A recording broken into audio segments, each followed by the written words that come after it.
Scary campfire stories with just the right level of creepy fun for kids. Drive of danger. Requirements: tell it at night, and sound effects work well to make the story scarier. Description: it was a late night, rainy, and very dark.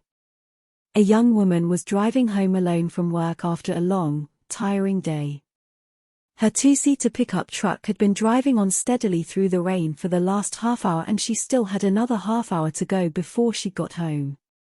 As she made to turn at a fork in the road, she happened to glance down and notice her fuel gauge. Oh, no, she thought. The needle was hovering right above the empty mark. Sighing, she continued on the left fork to the gas station that was not far ahead. The station was almost empty, only one other car was being filled up, an old red Nissan. The woman waved a weary hello to the driver, and he waved back with equal tiredness. Apparently she wasn't the only one driving a long way home late tonight. After her bill had been paid and her car was burping with satisfaction at its full tank of gas, the woman climbed back in the passenger seat. She started the engine and closed the window, which she had left open, to grab her wallet, driving on into the pounding rain. As she pulled out of the gas station, she noticed the driver of the red Nissan leaping into his car and speeding off behind her. How odd, she thought. Maybe he got an urgent phone call. But the Nissan didn't pass her when it came up behind her. The man drove at the same pace as her, revving his engine loudly. What is going on here? The woman wondered nervously. As she put her blinker on to turn at the right fork again, the Nissan driver suddenly turned his brights on, blinding her as she tried to look in the rearview mirror. What in the dash, she gasped aloud, pressing down hard on the gas and speeding ahead. The Nissan could keep pace, though, and was soon behind her again. There went the driver again, flashing his brights, once, for a few seconds, before turning them down again. Maybe he wants me to pull over, the woman thought nervously. Perhaps I have an oil leak or something. But as she turned her wheel to head onto the soft shoulder on the roadside, the man revved his engine powerfully, almost angrily, again, and flashed the Nissan's brights, almost bumping the back of the pickup as he surged forward behind her. He wanted her to keep going. Her heart racing now, the woman pressed the gas pedal down as hard as she could and watched the shadowed driver in her right side mirror. He would flash his brights every 20 seconds or so, keeping them on for a brief time, before turning them off again and revving his engine furiously. On, off, VROM, VROM. The woman's fingers gripped the wheel tighter. What would he do if she tried to get away from him? Would he force her off the road? On, off. VROM, VROM. Deciding to take the chance, the woman turned her wheel suddenly and went speeding into the lane on the opposite side of the road, which was southbound instead of northbound.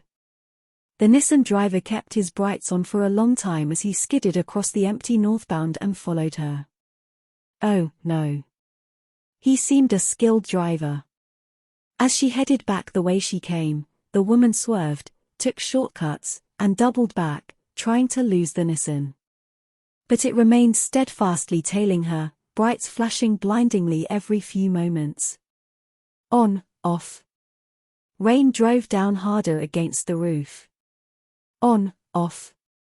The truck's tires squealed as the woman desperately tried to lose the Nissan under an overpass. On, off.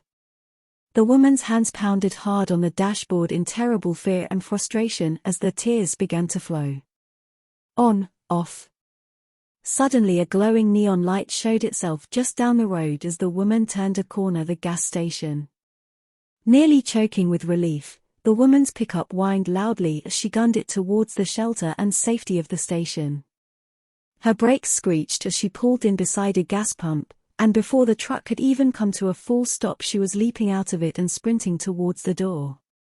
She burst in, out of breath and screaming, startling the old woman at the candy counter and the man sleeping in a chair in the corner.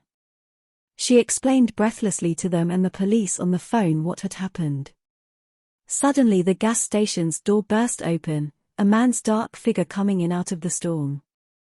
Having just finished her story over the phone to the police, the woman screamed, dropping the phone, and fled, taking refuge in the broom closet and locking herself in until the police arrived minutes later.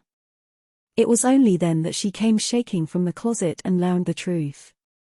The driver of the red Nissan was not trying to harm her, he was trying to save her. As he had been preparing to pay his gas bill, he had seen a man run out of the bushes behind the gas station and climb into the crawl space behind the seats of the woman's truck, entering through its open window. When the woman had drove away, the Nissan driver had taken off behind her. As he was trying to tell her to pull over, he had seen a dark figure rise up behind the seats, a knife raised in its hand. Knowing that if the woman pulled over she wouldn't have enough time to escape, the man had done all he could do and flashed his brights, casting the mysterious killer in light and causing him to duck down. He had followed the woman desperately, continually flashing his brights as the man in her back seat continually tried to stab her. After the police heard the man's story, they checked the woman's truck and found, curled up in the back seat, a serial killer that had recently escaped from jail, a knife clutched in his hand.